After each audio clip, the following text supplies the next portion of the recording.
एक अधमरा आदमी अपने ही खून में सने अपने ही कटे हुए पैर को वो हाथ में लेकर रो रहा था। शायद उसके सामने कोई खड़ा था जिसे देख उसके होंठ कपकपा रहे थे और वो यही गुहार लगा रहा था कि मुझे जाने दो प्लीज, मुझे जाने दो। और आखिर में उसकी गुहार उसके काम नहीं आई। जो भी वो था उसके जिस्म को कुचलकर उसकी जान ले चुका था। मोहन चंडीगढ़ यूनिवर्सिटी में पढ़ने वाला एक नौजवान है जिसे भूतों और चुड़ैलों के बारे में जानने का बड़ा ही शौक था। वो हमेशा भूतों और चुड़ैलों की कहानियां पढ़ता रहता था। वो इस बात की पुष्टि करना चाहता था कि भूत होते भी हैं या ये सब एक मनगढ़ंत कहानी है। मोहन के कॉलेज में उसके दो जिगरी दोस्त थे, मीना और कुंदन, जो भी सालों से रिलेशनशिप में थे। तीनों कमाल के ही दोस्त थे, जहाँ जाते साथ जाते। बस शनिवार की रात मोहन जब क्विंग करने के लिए निकलता तो मीना कुंदन के कमरे में आ उसके साथ अपने प्राइवेट मोमेंट स्पेंड करती। एक शाम जब दोनों ऐसे ही बिस्तर में थे तब मोहन अचानक से कमरे में आ धमका। मोहन को देखकर मीना जोर से चिल्लाई और चादर से अपने बदन को ढकते हुए बोली, मोहन साले, तुझे तमीज नहीं है क्या? कम से कम लोग तो करता, बदतमीज। चलना मीना, ये शर्म का ड्रामा किसी और के सामने करियो। इंस्टा पे इससे ज़्यादा है और पूरे कॉलेज ने देखा है। अरे भाई, बताएगा भी? अभी क्यों आया है? पैसा नहीं आया तो कॉल कर देता यार, यूपीआई का। अरे नहीं नहीं भाई, मेरे पास कैश है। अभी मोनिका के साथ हॉरर फिल्म देखने गया था। कसम से यार, बिल्कुल चैप किस्म की बंदी है। जब मैंने उससे कहा कि भूत वूत नहीं होते, ये सब स्केम है, तो बोलती है कि जब देखोगे तो समझोगे। मेरा घंटा, आधा घंटा तो भूत होते हैं मुझे ये समझाने में लगी रही। इतना चाटा ना भाई उसने। अरे तू हमें क्यों चाट रहा है? पॉइंट पे आना साले। सिंपल सा तरीका है, आज रात अपन पास के कब्रिस्तान में जाएगा।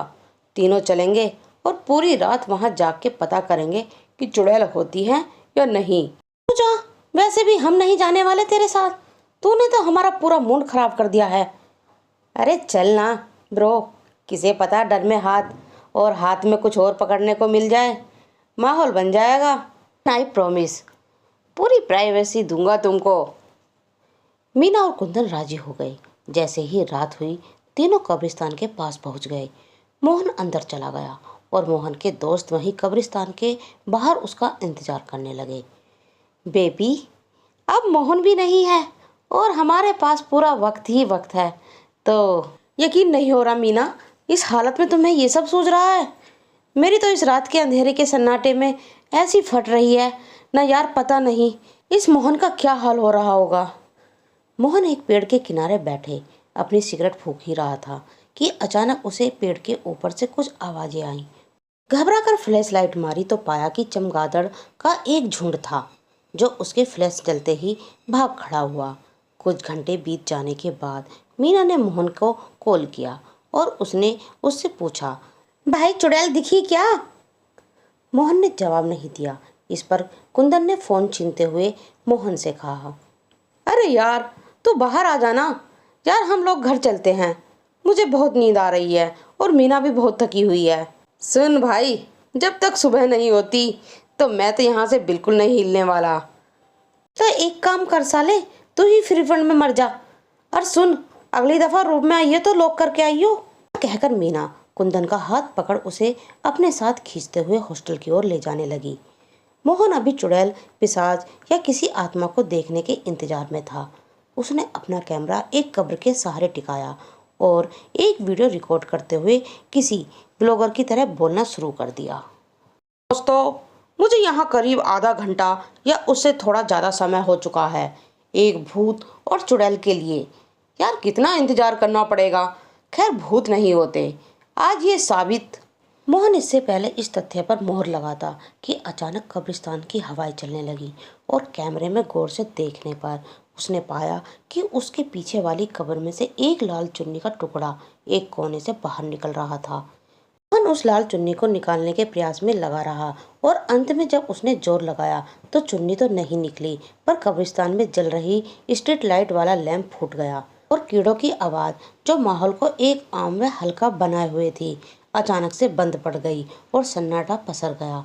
मोहन का गला अब सूखने लगा था और वो डर के मारे धीरे धीरे पीछे हटने लगा। उन्होंने नजर घुमाई तो पाया कि अभी अभी कोई शमशान घाट के गेट को खोलकर अंदर घुसा, लेकिन इतने अंधेरे में उसे उस व्यक्ति का चेहरा स्पष्ट नहीं दिख रहा था। मोहन एक एक कदम सावधानी से कब्रिस्तान के गेट की ओर रख ही रहा था कि अचानक लालटेन लिए एक औरत उसके चेहरे के सामने आ खड़ी हुई। मोहन एकदम से उसे देखकर डर गया और गिरते हुए मम्मी मम्मी चिल्लाने लगा। फिर जब मोहन ने होश संभाला, ठीक से देखा तो पाया कि एक पीली सी साड़ी पहने कमसिन सी जवान लड़की उसके सामने खड़ी है, जिसकी साड़ी जरा घुटने के पास से भीगी हुई थी।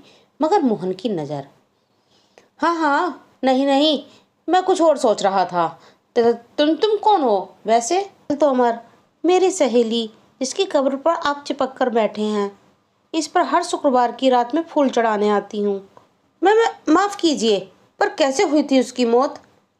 मीना और कुंदन सिगरेट फूंकते हुए अपने अपने हॉस्टल की ओर जा ही रहे थे कि अचानक उन्हें अपने पीछे से घुंघरुओं की आवाज़ आने लगी। तो दोनों को लगा कि यह उनके मन का वहम है, पर बढ़ती आवाज़ ने दोनों को ऐसा चौंकाना शुरू किया कि दोनों ने एक ही क्षण में दौड़ने का तय कर लिया। बेसुध होकर अपने अपने हॉस्टल की ओर दौड़ने लगे। कुंदन पूरी जान लगाकर दौड़ ही रहा था कि अचानक किसी ने एक छड़ी से उसके सीने पर वार किया और वो धड़ाम से जमीन पर आ गिरा। उसे गिरा देखकर मीना भी रुक गई और अपने सामने खड़े एक आदमी को देखकर ऐसे चीखी मानो उसने कोई भूत देख लिया हो।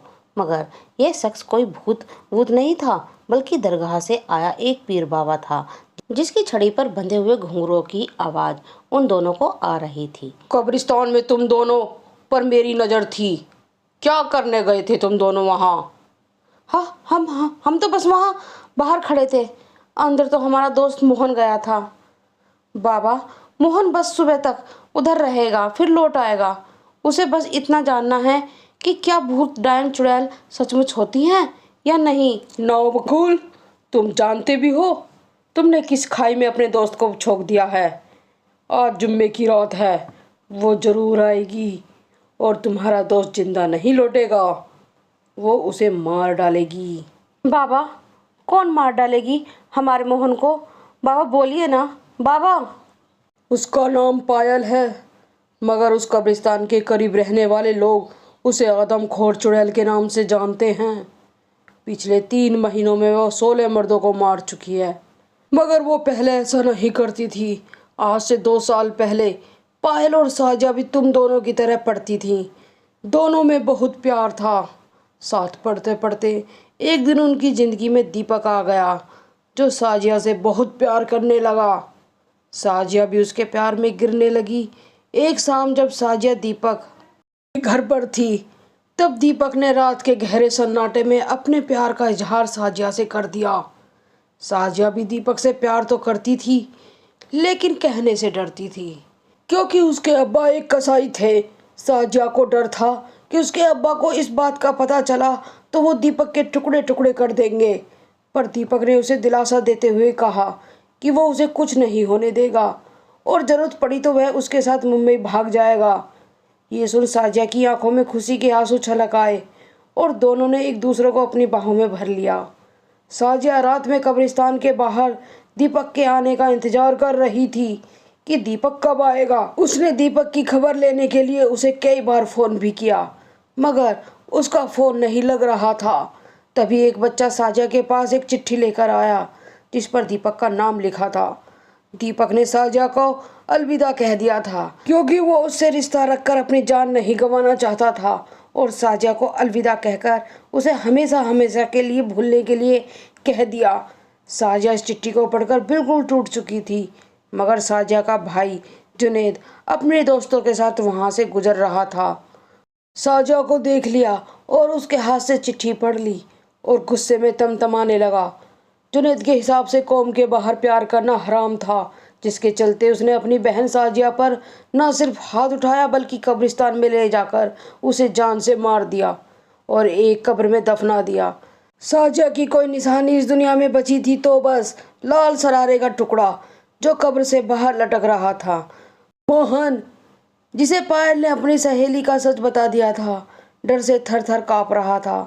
पायल, जो अब अपने असली चुड़ैल के रूप में आ चुकी थी, अपने नुकीले नाखूनों से उसके गिरेबान को पकड़ते हुए बोली, जानते हो साजिया उस रात कितनी तड़पी थी जब उसी के भाई ने उसका गला दबाकर उसकी जान ले ली। तो फिर तुम्हारी ये हालत, क्या उन लोगों ने तुम्हें भी बदला चाहती थी साजिया के हत्यारों से, जिसे मेरी मदद शैतान ने की।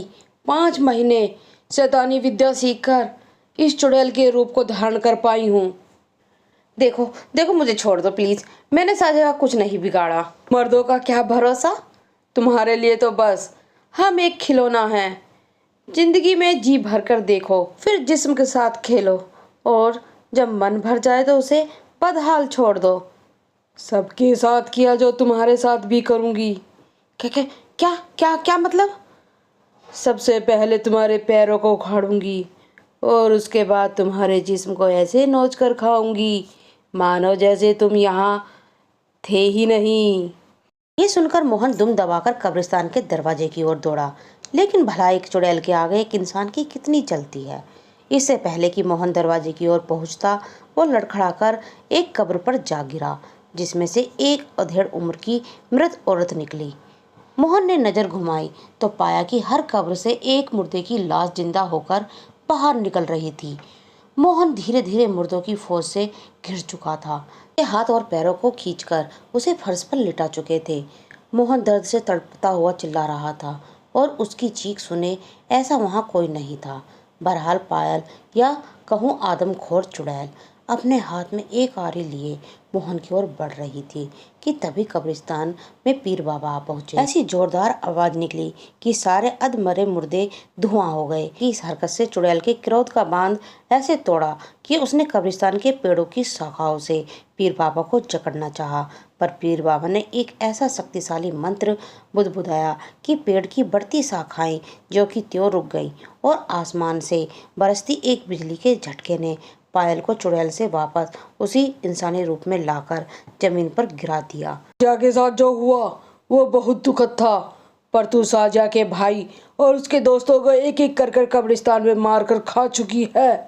अब अपनी भूख शांत कर और बाकी इंसानों की तरह अपनी जिंदगी जी। बाबा, अभी मेरा बदला पूरा नहीं हुआ है। इस कब्रिस्तान में आज भी मृत लड़कियों के जिस्म के साथ वो होता है। इसे सोचते हुए भी मुझे घिन आती है। और दीपक ने जो साजिया के साथ किया, उसके लिए तो मैं उसे कभी भी माफ़ नहीं करूँगी। माना कि दीपक गलत था, पर ऐसे निर्दोषों को मारना कोई हल नहीं है। ठीक है बाबा, आप चाहते हैं कि मैं इसे बख्श दूं तो यही सही, पर मुझे दीपक का पता चाहिए। उसके किए की सज़ा मिलनी चाहिए, वरना मैं ऐसे ही। ये सही कह रही है। दीपक को सज़ा मिलनी चाहिए। साजिया का प्यार का फ़ायदा उठा उसे बेसहारा छोड़ने में उसका ही दोष है। अगर उसने पहले ही सच बता दिया होता तो साजिया जिंदा होती। ठीक है, लेकिन मुझसे वादा कर, दीपक को सज़ा देने के बाद तू इस आदमखोर चुड़ैल का रूप कभी नहीं लेगी जो मर्दों को नोच कर खाती है। पीर बाबा से वादा करते हुए पायल ने भी हामी भरी और उनके साथ चली। मोहन भी अपनी जान बची समझकर कब्रिस्तान के बाहर पहुंचा था कि उसके दोस्त कुंदन और मीना उसका इंतजार कर रहे थे। हाँ भाई, मिल लिया अपनी चुड़ैल से? हाँ हाँ हाँ, सिर्फ मिला या कुछ किया भी? अरे कि गर्दन तो देखो, इसे तो लव वाइट मिला है। इसी हटी ठिठोली के बीच सूरज उगा और तीनों दोस्त अपने कॉलेज की ओर रवाना हो गए।